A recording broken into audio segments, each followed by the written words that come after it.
Hi guys, so I have here the next video will be the head of the ulna. Okay, I'm just gonna be reading the um, information here. Please look at the image of 3.18. Okay, we're indicating the head of the ulna here.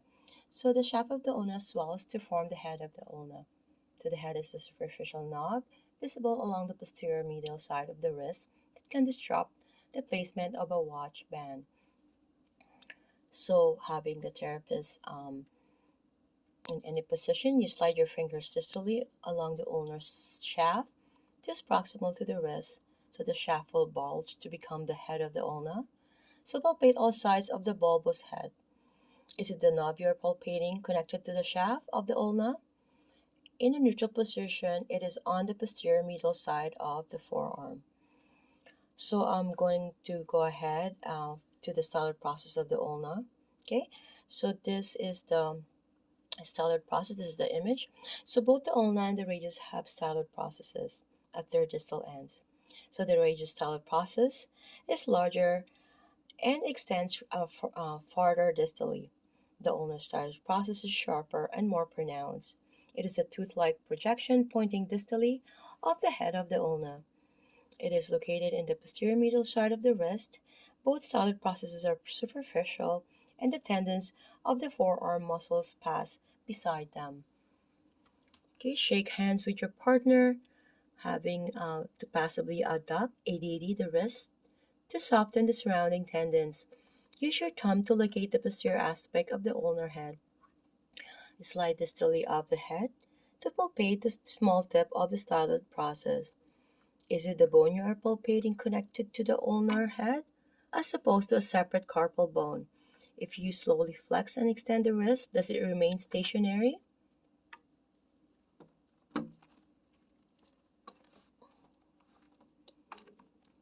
Here is the head of the radius as the next topic. Okay, um, please take a look at this image here where it has the image of a supinating and pronating the right forearm. Okay, so this is a bigger image of the joint here. This is the head of the radius. This is the lateral epicondyle. Okay, so the head of the radius is distal to the humerus. Okay, humerus lateral epicondyle. Sorry, I was just checking the phone. It forms the radius proximal end and has a circular bell shape. The head is stabilized by the annular ligament. Okay, keep that in mind. It is stabilized by the annular ligament.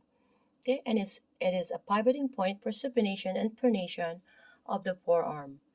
Although it is deep to the supinator and extensor muscles, the head's posterior lateral aspect can be accessed.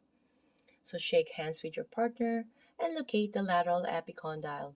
Slide distally off the lateral epicondyle across a small ditch between the humerus and radius and onto the head of the radius. So the head of the radius is the only bony structure in this vicinity. Explore its ring shape, superficial surface. So if you can check again, are you distal to the lateral epicondyle? Place your thumb on the head and with your other hand, slowly supinate and pronate the forearm. Do you feel the head's rotating movement under your thumb? So those are the questions that you should be asking yourself so you can really make sure that you are on the right proper landmarking. Shaft of the radius is the next that we'll be featuring. Please take a look at the image 3.22. It is featuring anterior and lateral view of the posterior surface of the right forearm. So here we're gonna read here the shaft of the radius is located on the lateral side, thumb side of the forearm. Unlike the superficial edge of the ulnar shaft, most of the shaft of the radius is buried under muscle tissue.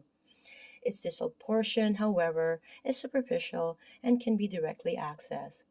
So having the therapist flex the elbow to 90 degree and put the forearm in a neutral handshake position. Locate the head of the radius. Slide distally off the head, noting how the radius sinks between the forearm's muscles. Continue down the forearm and feel the radius become superficial near the wrist. Along the distal forearm, explore all sides of the superficial shaft of the radius. We're going to ask this question: is the bone you are palpating along the lateral side of the forearm? Place one hand upon the radial shaft, while the other hand slowly supinates and pronates the forearm. Do you feel the shaft of the radius pivot around the shaft of the ulna?